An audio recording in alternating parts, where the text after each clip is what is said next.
నమస్తే, welcome to our channel. నేను సౌజన్య. ఆంధ్రప్రదేశ్లో ప్రజలందరిలో కూడా ఒక తెలియనటువంటి అనుమానం నడుస్తుంది. అదేంటి అని అంటే బీజేపీ, భారతీయ జనతా పార్టీ తెలుగుదేశం పార్టీకి సపోర్ట్ చేస్తుందా, సపోర్ట్ నటిస్తోందా? ఇది చాలా మందిలో ఈ అనుమానం ఉంది. ఈ అంశానికి సంబంధించి మనతో మాట్లాడడానికి, వారి విశ్లేషణ అభిప్రాయాన్ని మనతో పంచుకోవడానికి ఈ రోజు మనతో పాటు ఉన్నారు సీనియర్ పొలిటికల్ అనలిస్ట్ అడిసిమిల్లి శ్రీనివాసరావు గారు ఉన్నారు. వారితో మాట్లాడదాం. నమస్తే అండి. నమస్కారం. ఆంధ్రప్రదేశ్ ప్రజల్లో ఒక తెలియనటువంటి భయం కావచ్చు, అనుమానం కావచ్చు ఒకటి ఉంది. అదేంటి అని అంటే భారతీయ జనతా పార్టీ తెలుగుదేశం పార్టీకి సపోర్ట్ చేస్తోందా, సపోర్ట్ నటిస్తోందా అనేటువంటిది చాలా మంది ప్రజల్లో ఉంది. దాని గురించి మీరు ఏమంటారు? ఇక్కడ అది నిజమేనండి. ఎందుకంటే జగన్మోహన్ రెడ్డి గారికి పూర్తి స్థాయిలో సహకరించారు మోడీ గారు, అమిత్ షా అనేటువంటిది జగద్విదితం, అందరికీ తెలిసిన విషయమే. ఈ 5 సంవత్సరాల నుంచి జగన్మోహన్ రెడ్డి ఆడింది ఆట, పాడింది బాట. ఈ విషయంలో వాళ్ళు అన్ని రకాల అరాచకాల్లోనూ, అవినీతిలోనూ, అన్నిటిలోనూ వాళ్ళు పూర్తిగా సహకరించారు. ఆయన కనీసం చిన్న చిన్న విషయంలో కూడా అతనికి ఇబ్బంది కలిగించలేదు అనేటువంటి మనందరికీ స్పష్టంగా తెలుసు. ఆయన కేసుల విషయంలో కానీ, బెయిల్ మీద తిరుగుతున్న దాంట్లో ఆయన బెయిల్ రద్దు చేయమని రఘురామ కృష్ణరాజు గారు లాంటి వాళ్ళు కేసు చేసిన విషయంలో కానీ, అవినాష్ రెడ్డి వాళ్ళ బాబాయ్ మర్డర్ కేసులో Avinash Reddy A8 accused 8 Avinash Reddy arrest విషయంలో కానీ ఎప్పుడు కూడా వాళ్ళు సిబిఐ కానీ, ఈడీలు కానీ, ఐటీలు కానీ వాళ్ళు ఎవరిని ఇబ్బంది పెట్టట్లేదు.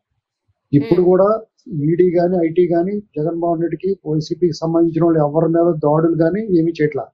కానీ దేశంలో భారతీయ జనతా బీజేపీకి వ్యతిరేకమైన వాళ్ళందరి మీద దాడులు చేస్తారు, కేసులు పెడతారు, ముఖ్యమంత్రిని కూడా జైల్లో పెట్టేస్తారు. ఇది ఒక పక్క. ఇది సరే, వాళ్ళు మరి అయినా సరే జగన్మోహన్ రెడ్డి గ్రాఫ్ పడిపోయిందండి. అతను ఎట్టి పరిస్థితుల్లో తిరిగి అధికారంలోకి వచ్చే అవకాశం కనపట్ల.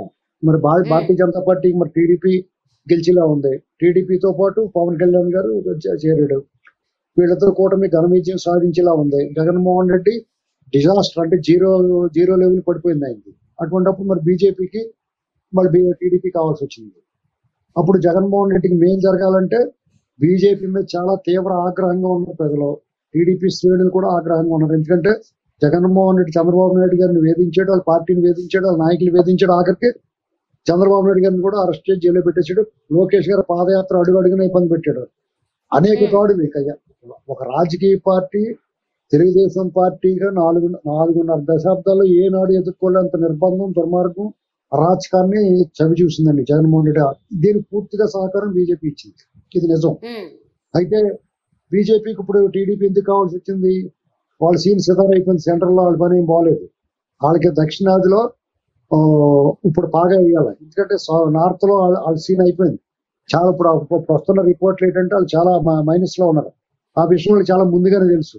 కర్ణాటకలో అధికారం కోల్పోయారు, తెలంగాణలో ఆశించిన ఫలితాలు రాలేదు, కేరళలో అలాగే లేదు, తమిళనాడులో లేదు, ఒరిస్సాలో కూడా నవీన్ పట్నాయక్ ఆవా నడుస్తుంది, ఆంధ్రప్రదేశ్ లో జగన్మోహన్ రెడ్డి వాళ్ళ తాలూకు దండుబాటు మీద ఓడిపోయేలా ఉన్నాడు.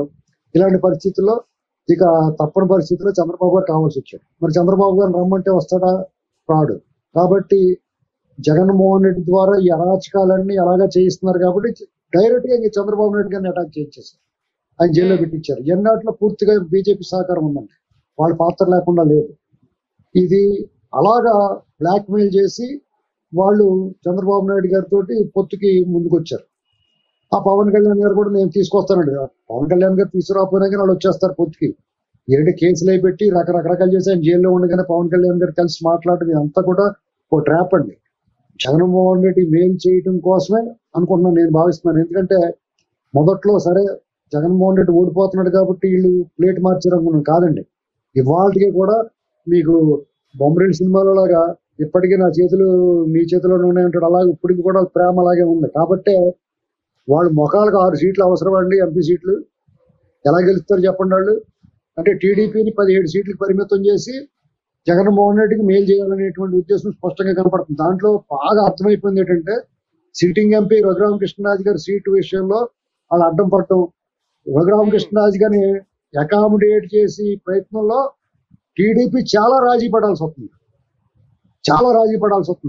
ఇలాంటి పరిస్థితుల్లో బీజేపీ టీడీపీ పొత్తు కొనసాగుతుంది. చాలా బాగా ఓట్లు ట్రాన్స్ఫర్ అవుతాయి.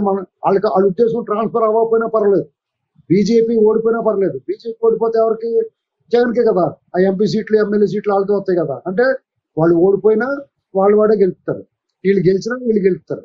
ఇది వాళ్ళ వాళ్ళ వాళ్ళ స్ట్రాటజీ, వాళ్ళ ప్లాన్. ఏ అనుమానం లేదండి.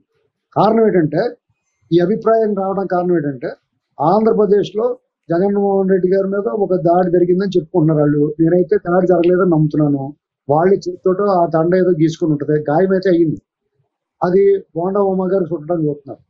అసలు భద్రతా వైఫల్యం పేరు మీద పోలీస్ అధికారులను సస్పెండ్ చేసి వాళ్ళ మీద చర్యలు తీసుకోకుండా ఎవడో కొత్తోడిని టీడీపీ వాళ్ళ మీద నెట్టడం ముందు చంద్రబాబు నాయుడు గారు అన్నారు, ఇప్పుడు బోండా ఉమ్మ గారి మీద నెట్టుతున్నాడు. పెన్షన్ విషయంలో చీఫ్ ఎలక్షన్ కమిషన్ వాలంటీర్లు వాడొద్దు, ప్రత్యామ్నాయ ఏర్పాట్లు చూడమంటే వృద్ధుల్ని ఎండలో తిప్పి చంపేశారు. దాని బాధ్యత ఎవరు వహించాలంటే చీఫ్ సెక్రటరీ వహించాలి. అతని మీద కేసు నమోదు చేయాలి, హత్య కేసు నమోదు. అతను పక్క తెప్పించాలి. తప్పించారా? తప్పించలేదు. వీళ్ళు ప్రతిపక్షాల వాళ్ళు కేసులు ఉన్నాయి మా మీద, ఏం కేసులు ఉన్నాయి చెప్పండి రా బాబు అని చెప్పేసి నెలనాళ్ళ క్రితం చెప్తే ఇప్పుడు వరకు కోర్టు చెప్పే వరకు కూడా వాళ్ళు వివరాలు ఇవ్వలేదు. అసలు ఏం జరుగుతుందండి ఆంధ్రప్రదేశ్ లో? అలాగే అధికారుల అరాచకాలు, దాడులు, హింస కొనసాగుతూనే ఉన్నాయి. మరి వీళ్ళందరినీ మార్చాలి కదా అధికారిని. జగన్మోహన్ రెడ్డికి అనుకూలం వాళ్ళు బూట్లకి బ్యాచ్ చుట్టూరు పెట్టుకున్నాడు. వాళ్ళందరినీ మార్చాలి కదా. గత ఎన్నికలు ఏం చేయరు? స్టేట్ ఎలక్షన్ కమిషన్ ని, చీఫ్ సెక్రటరీని, డీజీపీని, ఇంటెలిజెన్స్ డీజీని అందరినీ మార్చారు. ఇప్పుడు ఎందుకు మార్చలేదు? ఇప్పుడు కూడా అన్ని రాష్ట్రాల్లోనే మార్చారు. ఆంధ్రప్రదేశ్ లో ఎందుకు మార్చలేదండి? అంటే ఇంకా జగన్మోహన్ రెడ్డికి అనుకూలంగానే ఉన్నాడు అనిపిస్తుంది. కాబట్టి టీడీపీ కానీ జనసేన కానీ అప్రమత్తంగా ఉండాలా. బీజేపీ నమ్మకూడదు. మీకు ఒక విషయం చెప్తాను, మీరు చూసారో లేదో, షోలే సినిమా చూసారా మీరు? షోలే సినిమాలో అమితాబ్ బచ్చన్ దగ్గర ఒక కాయిన్ ఉంటుంది. ప్రతి దానికి హెడ్ అండ్ టైల్ వేస్తూ ఉంటాడు, బొమ్మ బొరుసే వేస్తూ ఉంటాడు. ఆఖరి వెళ్తుంది, రెండు వైపులో కూడా బొమ్మే ఉంటుంది అనమాట. అర్థమైందండి? ఏది పడినా వాళ్ళకే అతనే గెలుస్తాడు. అలాగే ఇప్పుడు ఎవరు గెలిచినా, బీజేపీ గెలిచినా, జగన్ గెలిచినా బీజేపీకి మేలే, ప్రయోజనమే. అదే వాళ్ళ ఉద్దేశం కింద కనిపిస్తుంది.